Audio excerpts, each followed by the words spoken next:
이제 6월 중순이 돼 버렸더라고요. 편하게 하시면 될 것 같고,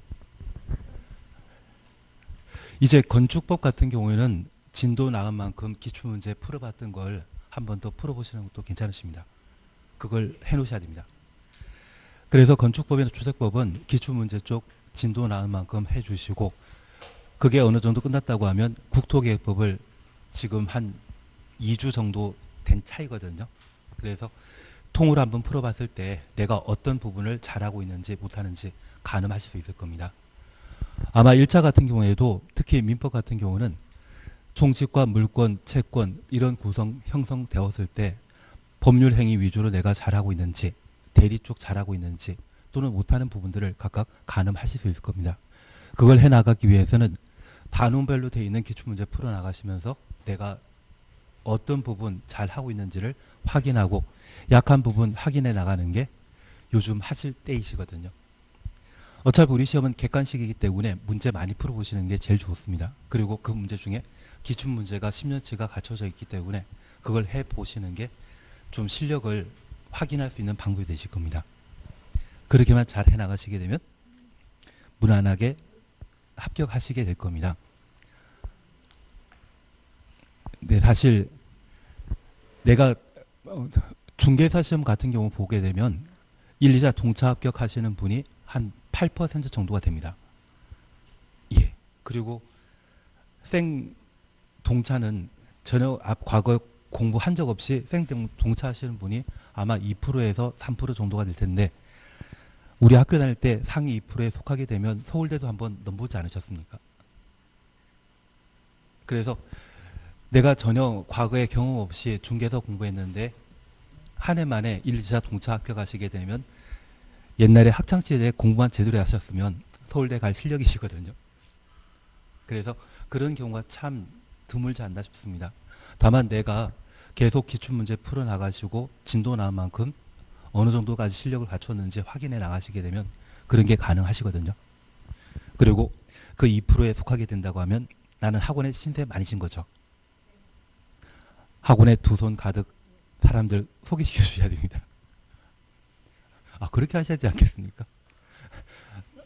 예. 예, 이번 시간은 126페이지의 건축 제안부터 함께 해 나가도록 하겠습니다. 찾았습니까? 네. 하시는 실력 보면 충분히 동차하실 것 같은데 몸만 관리 잘 하시면 됩니다.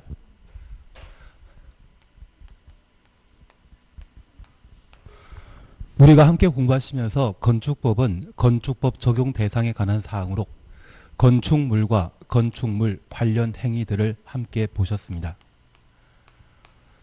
건축물 관련 행위에 있어서는 건축물에 대한 정의와 그리고 건축법 적용 여부에 관한 사항, 그리고 건축물과 관련된 구성에 관한 내용을 함께 보시면서 종류에 관한 구분하셨고, 건물 만들었을 때 요소에 관한 사항과 건축물의 크기를 파악하게 되는 방법에 대해 건축 면적과 연면적, 바닥 면적에 관한 내용을 각각 본 적이 있습니다.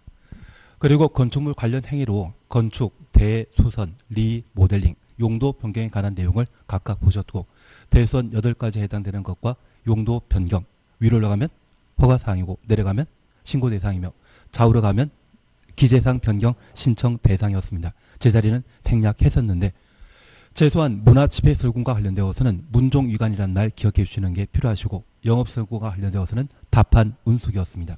교육, 복지설공과 관련되어서는 노교수의 야, 이렇게 정리하시는 게 필요합니다. 특히 절차에 관한 사항도 기억하시면서 설계 대상과 사용 승인 대상 무엇인지, 최근 개정된 사용 승인 대상에서 제외되는 경우 무엇인지, 500 미만으로서 대손에 해당되지 아니하는 경우라면 사용 승인 절차 생략한다. 그러한 것들을 각각 정리하시는 게 필요합니다. 그리고 절차와 관련된 사항들을 함께 살피시면서 2단계에 관한 내용들을 함께 봤습니다.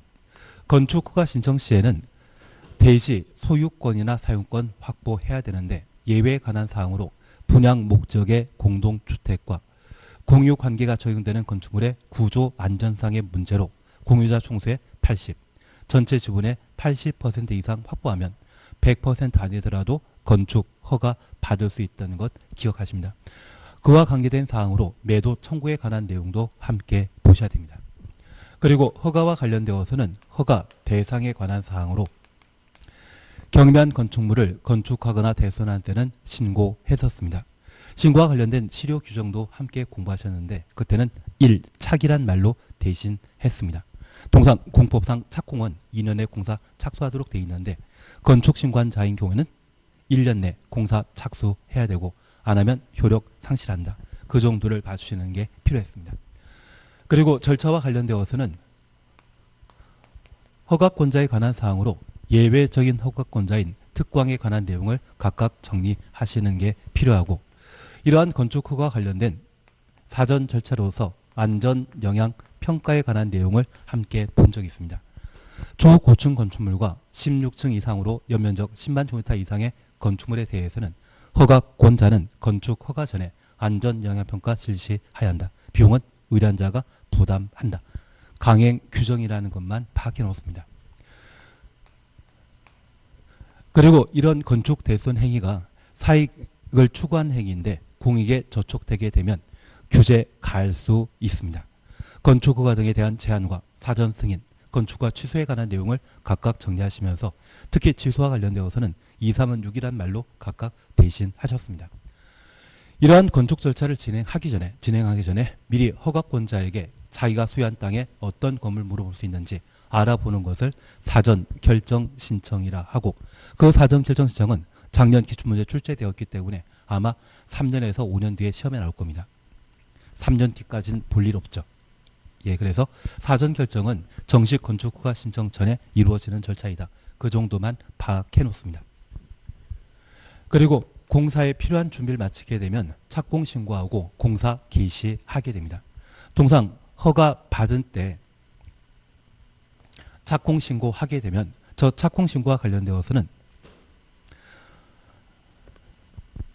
공사 개시를 의미하고 특별히 현장 안전관리 예치금에 관한 내용을 최근 시험에 다룬 적이 있습니다. 그래서 작년 같은 경우는 연면적 1000제곱미터 이상의 건축물에 대해서는 공사비의 1%의 예치금 예치하게 할 수 있다. 이미 사항이었는데 특별히 민간인 경우에는 예치하게 되지만 공공의 경우는 예치 의무가 면제된다라는 것만 파악해 놓습니다. 다만 착공과 관련된 사항도 작년에 그렇게 나왔기 때문에 크게 신경 쓸 필요는 없을 겁니다. 그리고 그러한 공사가 모두 완료되게 되면 사용 승인 받아 완공한 건축물을 사용할 수 있는데 여기 사용 승인과 관련된 처리 기간은 7일이라는 것만 기억해 놓으시고 나중에 임시 사용 승인에 관한 내용을 향후 한번 정리해 나가실 겁니다. 그리고 건축물 대장에 관한 사항은 누가 작성한다? 시군 구청장이 사용 승인 받은 건축물을 대상으로 대장 작성하고 비치 보관한다. 거기까지만 확인하시면 됩니다. 이번 시간에는 제한에 관한 내용을 함께 살펴봅니다. 우리 건축법은 안전한 건물 건축하기 위해 다양한 건축 제한 규정을 마련하고 있습니다. 건물이 안전하기 위해서는 대지도 안전해야 되거든요. 그리고 대지는 도로에 접했을 때는 대지이고 도로에 접하지 않으면 맹지가 되게 됩니다. 그래서 이 제한과 관련되어서는 도로에 관한 제한과 대지에 관한 제한, 건축물에 관한 제한을 각각 정리하심으로 내용을 파악해 주시면 됩니다.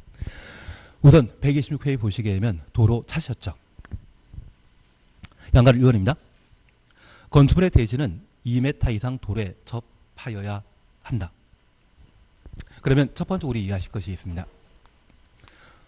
건축법상 도로란 사람이 도로를 사용하게 되면 보행이라 하고 자동차가 도로를 사용하게 되면 통행이라 표현하게 됩니다. 그래서 저 보행과 통행이 동시에 가능한 폭 4m 이상의 도로와 앞으로 만들어질 예정 도로를 건축법상 도로라 표현하게 됩니다.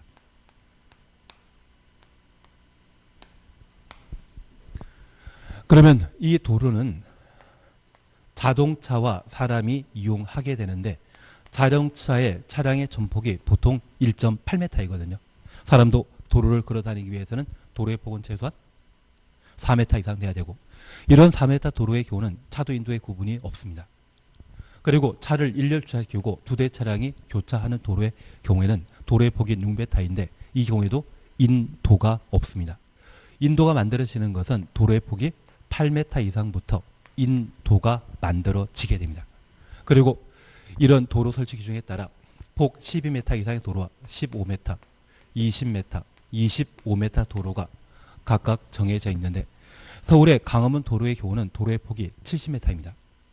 그래서 다양한 형태의 도로가 현재 가능하다라는 것 기억하시고 차도와 인도의 구분이 이루어지는 것은 폭 8m 이상부터입니다. 그리고 새로 도로가 만들어짐에 있어서 주변 토지의 가치가 바뀌는 것은 도로의 폭이 12m부터 현저히 바뀌게 됩니다. 그래서 나중에 도로 신설과 관련된 계획을 아시게 된다고 하면 혼자 잘 살지 마시고 같이 좀 잘 사는 걸로 방향을 잡아주시면 좋겠습니다. 괜한 이야기 드렸습니다. 가끔 우린 역사와 민족을 국가와 민족을 걱정하는 분들 참 많이 보시죠.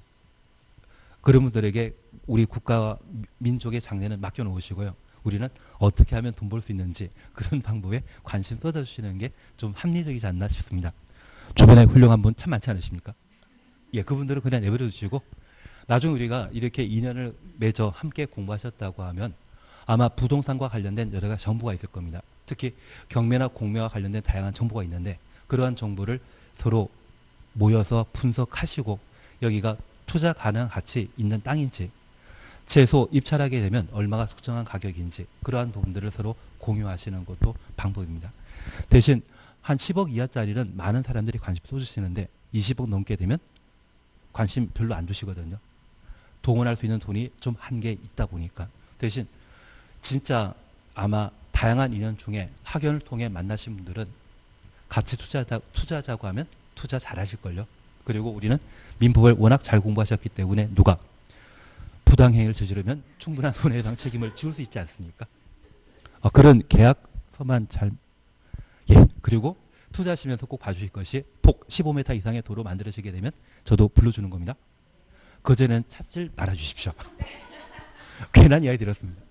그러면 이러한 도로를 현재 건축법상 도로라 표현한다는 점 기억하시고 이러한 도로를 만들고자 하면 지정 폐지 변경이라 표현합니다.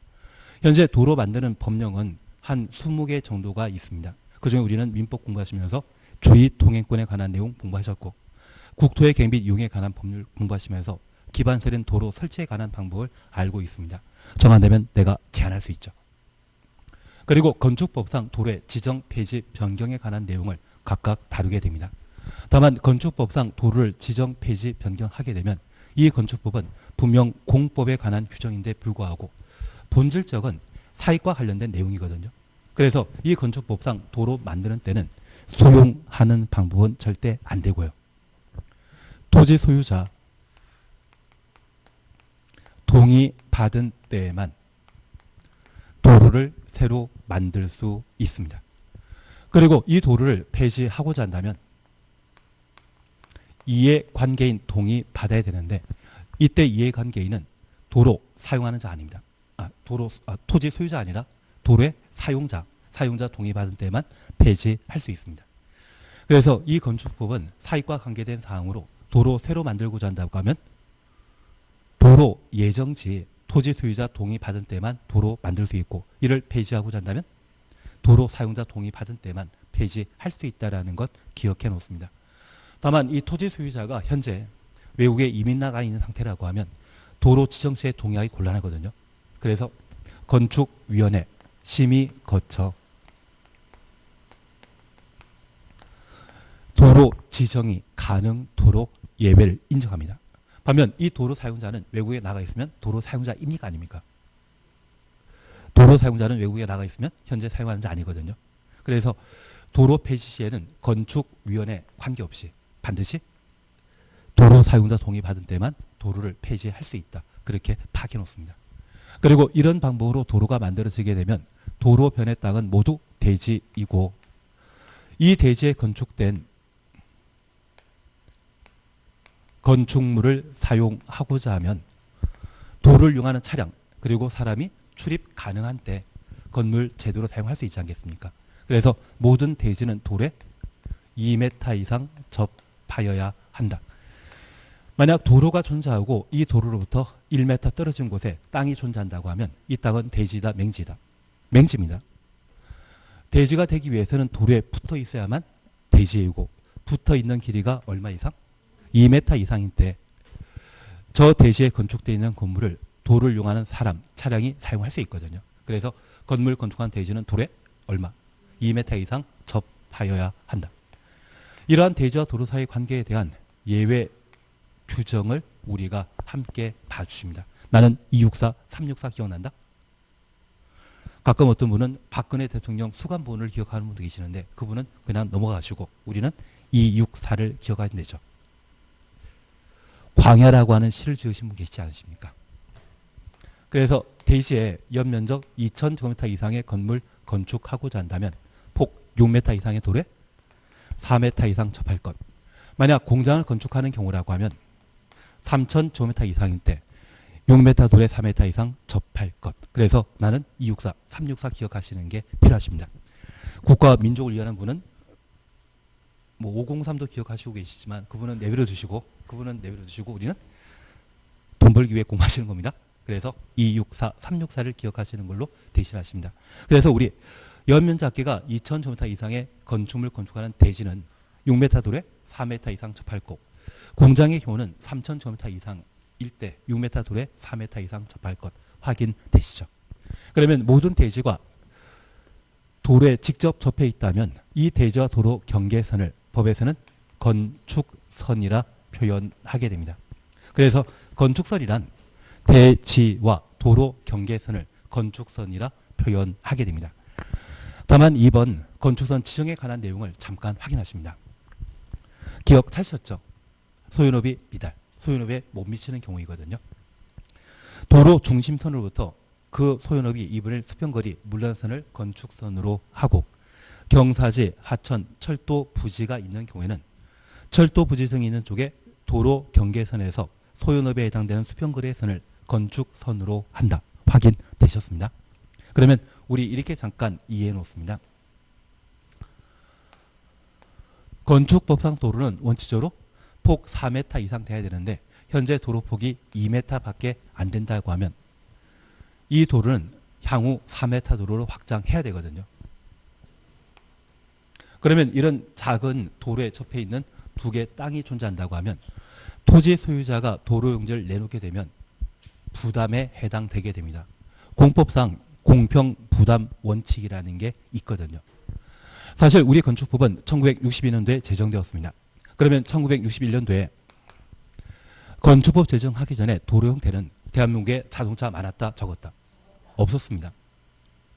그래서 서울에나 자동차 택시 비슷하게 몇 대 존재했을 뿐 전국도를 살펴보게 되면 우마차나 또는 말 끌고 다니는 소 끌고 다니는 그 정도면 충분했지 차 다닐 도로 필요 없었거든요. 그래서 종전 도로는 2m 또는 1m 도로가 넘쳐났습니다. 그것을 박정희 대통령 시절에 전국의 모든 도로를 4m 이상 도로로 바꾸도록 개정했는데 이런 법령 개정은 기득권 보호해 줘야 되죠. 그래서 종전에 폭 2m 도로에 접해 있는 땅은 적법한 대지이다, 불법 대지이다. 적법합니다. 다만 이 대지에 구옥 건축물을 철거하고 새로 건축하게 되면 4m 도로가 아니기 때문에 건축허가 나가지 않습니다. 다만 이런 경우에 도로 용지의 제공은 부담에 해당되는 것으로서 공평 부담 원칙이 존재하거든요. 양쪽 대지 소유자가 각각 똑같은 용지를 제공해야 되죠. 그래서 2m 도로를 4m 도로를 만들고자 한다면 양쪽 대지 소유자가 각각 1m 이상 도로 용지를 내놔야 되는데 이러한 것들을 법령으로 획일적으로 정하고자 한다면 도로 중심선으로부터 소유업이 2분의 1. 그러면 현재 3m 도로로 확보되어 있는 상태라고 하면 각각 0.5m 내놔야 되는데 이 경우에도 중심선과 2분의 1이 확보되게 되면 폭 4m 도로 만들어질 수 있죠. 그래서 현재 대지와 도로 사이의 경계선은 분명 하얀 선이지만 이 도로가 미래 확장되게 되면 대지와 도로 사이의 경계선은 노란 선이 되어버리거든요. 얘를 건축선 지정이라 표현하게 됩니다. 그래서 이 건축선 지정은 통상 대지와 도로 사이의 경계선이 건축선이지만 현재 도로가 소요너비에 못 미치고 소요너비에 미달된 경우로서 도로가 폭 4m 도로를 확보했을 때 미래 대지와 도로 사이의 경계선을 뭐란다? 건축선 지정이라 표현하게 됩니다. 현재 눈에 보이는 것은 하얀 선이 대지와 도로 사이의 경계선이지만 이 도로가 노란 선까지 확장되게 되면 저 노란 선과 하얀 선 사이의 빨간 부분은 도로 예정지이거든요. 예정 도로는 건축법상 도로 자체입니다. 그래서 이러한 공간은 대지 면적에 포함한다, 제외시킨다, 제외시킵니다. 그래서 현재 도로 폭이 2m이고 토지의 가로 세로 거리가 각각 10m라고 하면 100제곱미터이지만 1m를 도로용지에 내놓게 된다면 실제 건물 건축할 수 있는 대지의 면적은 90제곱미터가 되게 됩니다. 예정 도로는 건축법상 도로 자체이지 대지가 아니거든요. 그래서 소유너비가 미달되었을 때 양쪽에 대지가 존재하는 경우라면 도로 중심선으로부터 소유너비 2분의 1 후퇴한 곳을 건축선이라 하고 그 눈에 보이지 않는 건축선을 건축선 지정이란 말로 대신하게 됩니다. 그리고 한쪽만 대지가 존재하고 다른 한쪽이 철도 부지 등이 접해 있다면 1960년대는 철도 용지 쪽으로 도로 확장하는 것 가능하다, 힘들다? 힘듭니다. 그래서 이 철도 부지를 도로 용지로 확보하는 것은 곤란하기 때문에 저 철도 부지가 있는 도로 경계선으로부터 소요 너비만큼 후퇴한 곳을 건축선으로 파악하게 됩니다. 그래서 한쪽이 철도 용지라고 하면 이쪽 방향으로는 도로 확장 곤란하고 현재 도로가 2m라고 하면 한쪽 대지 소유자가 자기 땅 2m를 도로 용지에 내놓게 되면 폭 4m 도로 만들어지게 되죠. 그래서 건축선 지정과 관련된 사항으로 아무런 이야기 없다면 중심선과 2분의 1이 건축선 지정 기준 요건이 되고 철도 부지 경사지란 말 보게 되면 경계선과 소요 너비 건축선 지정 기준에 해당된다는 것을 파악해 놓습니다. 그거면 충분하십니다. 그리고 니은 지가 정비에 대해서는 나중에 시험 질문 나오면 한번 설명드리도록 하고요. 그리고 디귿 건축 제한 차시였죠. 가버립니다. 건축물과 담장은 건축선 수직면 넘어서는 안 된다. 다만 지표 아래 부분 줄만 쳐놓습니다. 그러하지 아니하다.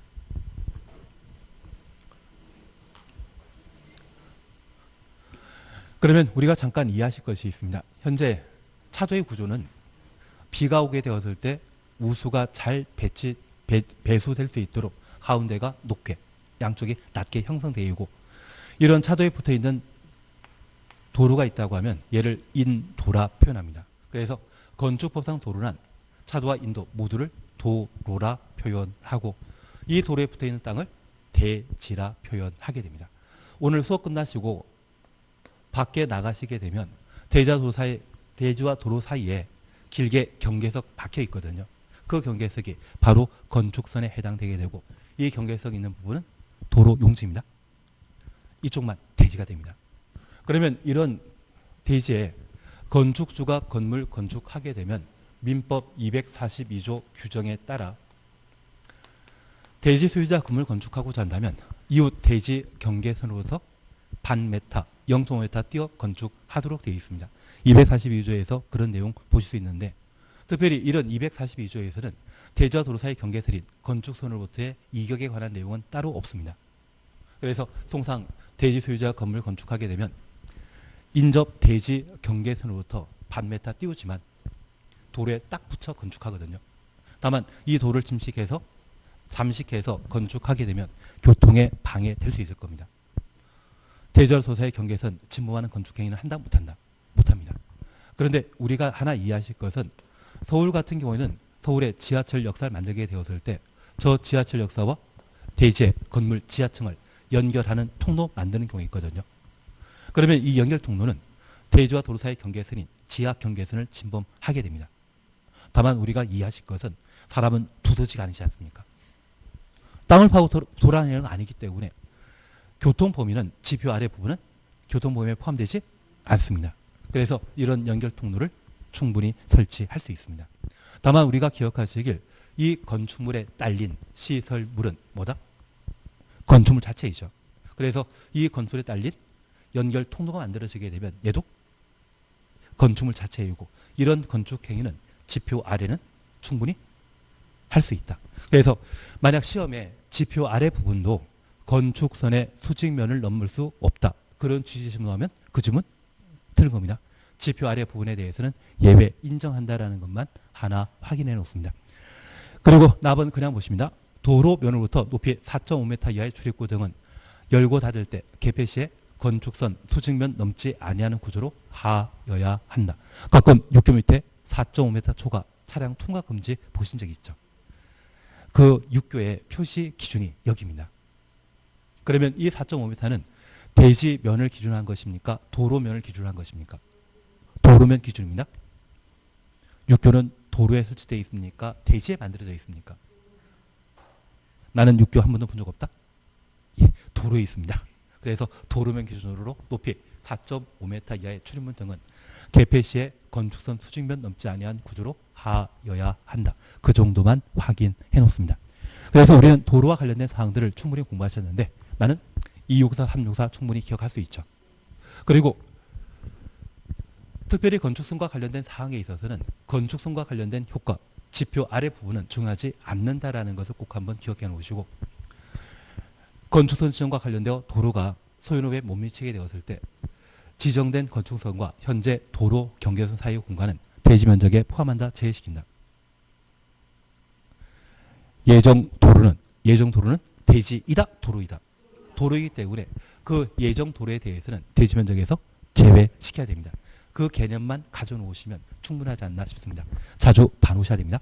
그리고 이번 대지와 관련된 사항 함께 살펴보십니다. 조경 찾으셨죠? 면적 200제곱미터 이상의 대지에 건축하는 경우에는 나무 심도록 되어 있습니다. 여기 면적 200제곱미터는 대충 60평이거든요. 그래서 60평 이상의 대지에 건물 건축하게 되면 나무 심도록 되어 있습니다. 나중에 타워팰리스 한번 가보시게 되면 타워팰리스에 소나무 심어져 있거든요. 그게 억단입니다.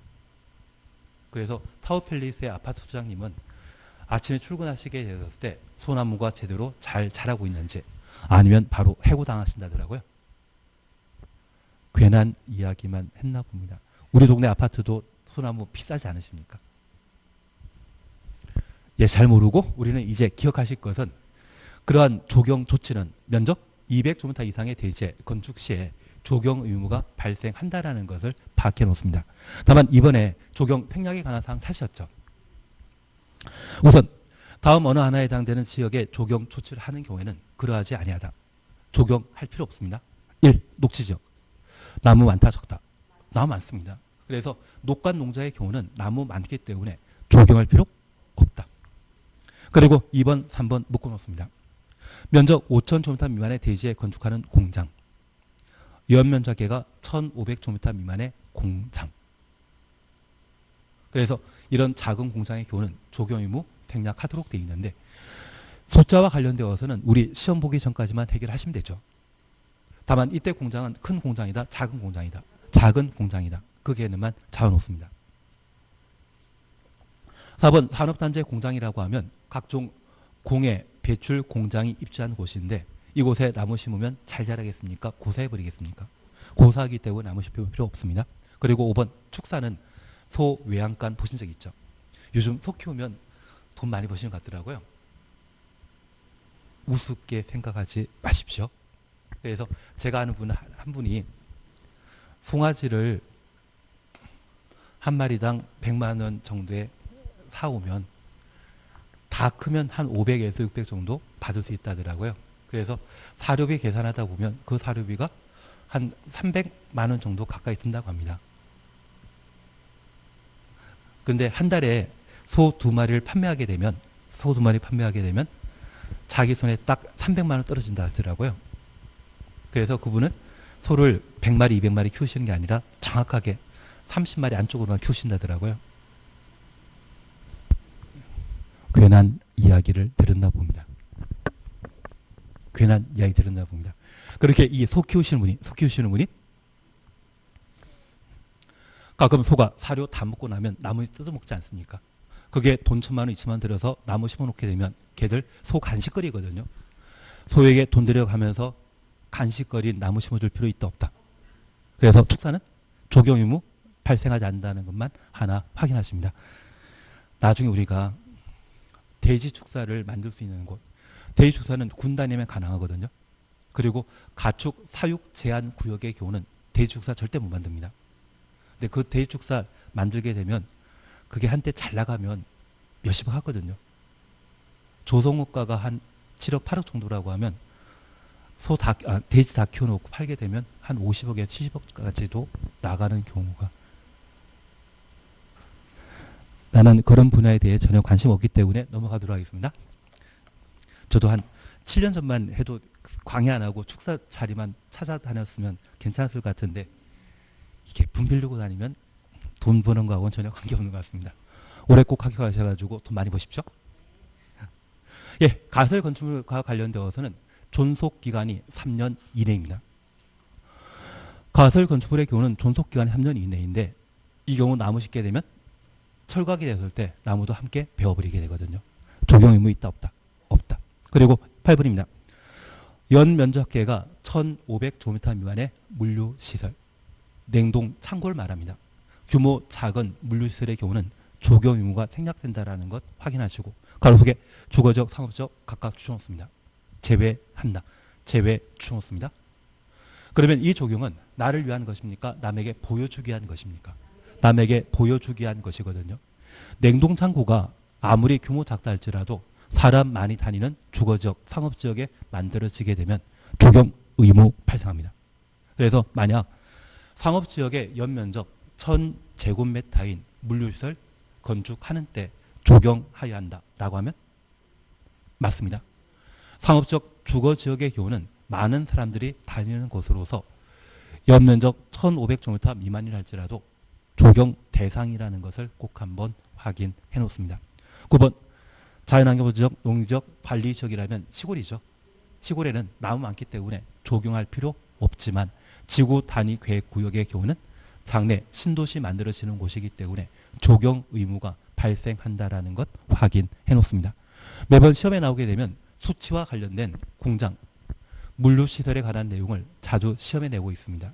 그래서 이 적용과 관련되어서는 지금쯤이면 한번 나올 때가 되었기 때문에 가끔 들여다보면서 공장 규모, 물류시설 규모에 대해 눈에 익혀주시는 게 필요하십니다. 하실 거죠? 예, 그래서 제가 부탁드리는 것은 대지와 도로사의 관계 1번과 관련되어 별표 하나에 놓으시고 꼭 관련된 내용 정리해 놓으셔야 됩니다. 그리고 적용 생략과 관련되어 별표 하나에 놓으시고 1,500 미만이라는 것과 면적 5,000제곱미터 미만의 대지에 공장 건축하는 때 적용 의무 생략한다. 그 정도 봐 놓습니다.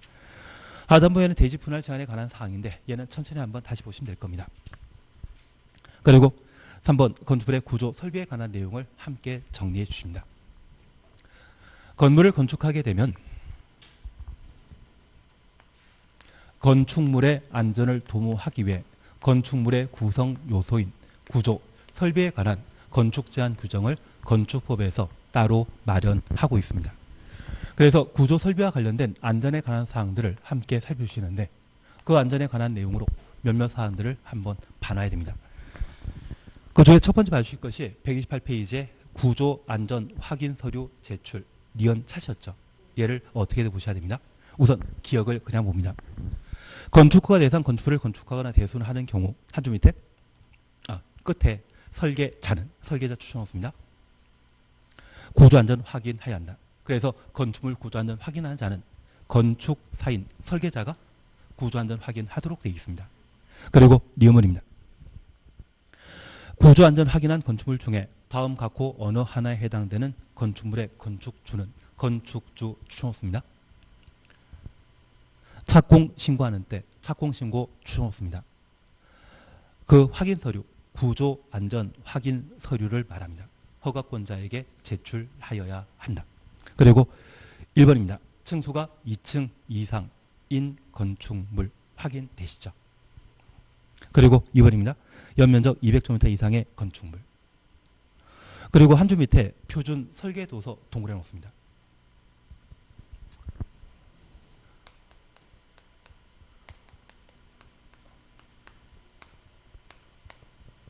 이 책 만들어지고 또 법이 바뀌었거든요. 올해 건축법은 11월 달에 바뀐 적이 있고요. 12월 달에 한번 바뀐 적이 있고 1월 달에 바뀌었고 5월 달에 바뀌었고 7월 24일 바뀌고 8월 15일 날 바뀝니다. 그리고 다행인 것은 11월 달에 바뀌는 게 있는데 그 11월 달에 바뀌는 것은 내년 목이죠. 건축법만 올해 꽤 많이 바뀝니다. 그중에 표준 설계 도서와 관련되어 특례 규정이 개정되었는데 이 표준 설계 도서의 경우는 지금은 연면적 200제곱미터 이상의 건축물 건축하는 때 표준 설계 도서에 따라 건축하는 것은 제외한다라고 되어 있는데 이 표준 설계 도서가 전체 예외입니다. 예, 전체 예외가 되어 있습니다. 그래서 정확하게 말씀드리면 구조안전 확인 서류 허가권자에게 제출하여야 한다. 끝에 단서, 다만, 단이라 해놨습니다. 단만이라 해놓으시고 표준 설계 도서에 따라 건축하는 경우에는 제외한다라고 해놓습니다. 표준 설계 도서에 따라 건축한 건축물은 구조 안전 확인 서류 제출할 필요 있다 없다? 없다. 그렇게 개념 바뀌었습니다. 제가 다시 한번 설명드리게 될 테지만 지금은 그렇게만 해놓습니다. 그리고 3번 높이가 13m 이상의 건축물, 4번 처마 높이가 9m 이상의 건축물. 우리가 아주 어릴 때 지붕 있는 건물 보신 적 있을 겁니다. 이 부분을 뭐란다? 처마라 표현합니다. 이 처마가 지표면으로부터 9m 이상의 건축물은 구조안전 확인 서류 제출 대상이거든요. 그리고 5번 기둥과 기둥 사이의 거리가 10m 이상의 건축물은 구조안전 확인 서류 제출 대상이 되게 됩니다. 그래서 첫 번째 예만 보고 쉬었다 하실 텐데 건축법상 구조, 설비에 관한 다양한 내용 중에 안전과 관련된 사항으로 우리 건축부에서는 구조, 안전, 확인 서류를 제출하도록 하고 있습니다. 건축의 구조 안전은 설계자인 건축사가 담당하도록 되어 있지만 건축 구조 안전 확인 서류의 경우에는 누가? 건축주가 언제? 착공 신고 시에 허가권자에게 제출하도록 되어 있거든요. 그 대상과 관련된 내용을 우리가 함께 보시는데 우리 시험 볼 때까지 구조안전 확인 서류 제출 대상은 둘둘 칩입니다. 둘둘 치킨이라는 말을 들어본 적 있다고 하면 둘둘 통닭 생각하시면 됩니다. 층수가 2층 이상이거나 연면적 200제곱미터 이상, 기둥과 기둥 사이의 거리는 10m 이상, 둘둘 10에 해당되게 되면 구조 안전 확인 서류 제출 대상이 되게 됩니다. 그리고 이 둘둘 10이라는 게 잘 정리시고 입에 익혀지시게 되면 전체를 더하게 되면 14인데 전체에서 1을 빼버리면 13이 나오거든요. 건축물 높이가 13m 이상인 때는 서류 제출 대상이라는 것 구분하십니다.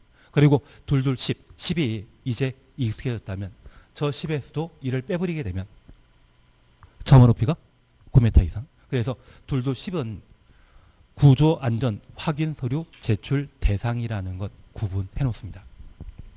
그리고 이게 해결되셨다고 하면 이제 앞에 별표 하나 해놓습니다. 아니 별표 3개 해놓습니다. 별표 3개 해놓으시고 이러한 구조 안전 확인 대상 중에 특례, 예외에 관한 사항들을 우리가 정리해 주셔야 됩니다. 첫 번째 우리 봐주실 것은 목구조 건축물. 목구조 건축물의 가장 대표적인 것이 한옥이거든요. 지금 최근에 만들어지는 한옥은 다음 세대에 보여주기 위한 용도이거든요. 한옥 건축과 관련되어서는 규제를 강화시켜야 된다, 풀어줘야 된다. 풀어줘야 됩니다. 그래서 최근 서울 남산에 남산마을이라고 하는 한옥 여러 동 만들어 놨거든요. 규제 대폭 풀어놨습니다. 그래서 통상 건축물은 층수가 2층 이상이거나 연면적 200제곱미터 이상일 때 구조안전 확인 서류 제출 대상인데 목구조 건축물의 경우는 3층 이상이거나 연면적 500제곱미터 이상일 때 구조 안전 확인 서류 제출 대상입니다. 그래서 목구 건축물의 경우는 3층 이상이거나 연면적 500제곱미터 이상인 때 대상이고, 이에 못 미치면 서류 제출 대상 아니다. 그렇게만 구분해 놓습니다. 그리고 두 번째 봐주실 것은 표준 설계 도서에 따른 건축물입니다. 종전까지 표준 설계 도서에 따른 건축물은 연면적과 관련되어서만 예외 인정했었는데, 둘둘 10에 해당된다 할지라도 표준 설계 도서에 따른 건축물은 서류 제출한다 안 한다? 안 한다. 그것 잡아주시는 게 필요하십니다. 지금 표준 설계 도서에 따라 건축한 건축물은 층수가 3층이더라 할지라도 10층짜리 할지라도 서류 제출한다 안 한다? 안 한다. 그거 잡아주시는 게 필요하십니다. 그리고 이제 연면적과 관련된 사항을 함께 봐주시는데, 연면적 200제곱미터 이상인 축사, 작물 재배사, 창고 등은 우리 2번 보시게 되면 연면적 200제곱미터 이상인 건축물 다만 창고, 축사, 작물 재배사 제외한다 차셨죠. 그러면 우리가 하나 이해하실 것이 있습니다. 연면적 200제곱미터 이상의 건축물 창고인라면 또는 축사라고 하면 얘가 붕괴된다 할지라도 인명피해 있다 없다? 없습니다. 그래서 이러한 경우에는 구조안전 확인 서류 제출 대상에서 제외시킨다라는 것 확인하십니다. 다만 이 창고가, 축사가 2층이고 연면적 200제곱미터라고 하면 서류 제출 대상입니다. 지금 창고, 축사 등은 무엇과 관련되어서만? 연면적과 관련되어서만 서류 제출 대상에서 제외시키는 예외 대상인데, 이 창고가 2층 이상이라고 하면 그때는 서류 제출 대상입니다. 그래서 창고, 축사, 작물 재배사는 연면적과 관련되어서만 서류 제출 대상에서 제외시키는 것이고요. 반면 표준 설계 도서에 따라 아파트가 만들어지게 되면 그 아파트가 15층짜리 아파트랄지라도 서류 제출한다 안 한다? 안 한다. 그것 정리하시는 게 필요하십니다. 그래서 우리가 꼭 기억하실 것은 올해 표준 설계 도서에 관한 내용이 개정되었거든요. 그래서 그 개정된 내용 토대로 해서 건축주가 허가권자에게 착공 신고 시에 확인 서류 제출해야 되는데, 그 제출 대상은 둘둘 10입니다.